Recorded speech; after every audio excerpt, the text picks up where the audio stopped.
In the absence of trauma, when you experience something stressful, you have an appropriate response to it. As an example, you're driving on the road, somebody cuts you off on the road, there's an appropriate response for that. If your body's stress response is regulated, you respond one way to it. When your body's stress response is dysregulated, you might respond in an extreme manner. You may have heard about people who have gotten into arguments on the road with people who cut them off. And then the argument escalated to them ending up like getting physical with that person or even brandishing a weapon. These types of situations happen because our body doesn't know how to handle stress, because it's been under stress for so long that now when we experience any stress at all, it feels like the world is ending. And as a result, we respond as if the world is ending, even though in reality, this is just a minor annoyance that everybody has to deal with on the road. Number two, our immune system. Chronic disease is basically the result of our immune system being dysregulated over a long period of time. When our immune system is dysregulated,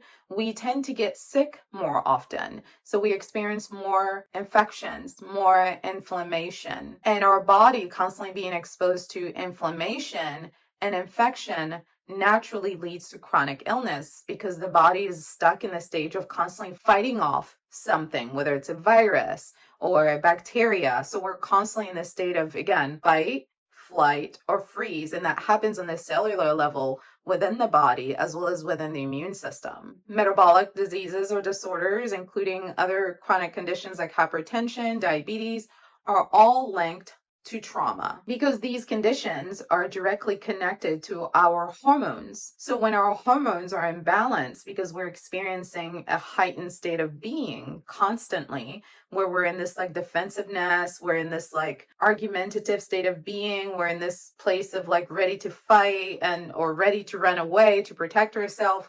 Basically, we feel in a state of like warlike experience. When we talk about complex PTSD, people often assume it's about going to war, but you don't have to go to war to have complex PTSD. It's merely the result of being exposed to traumatic events, one after the next, without any respite.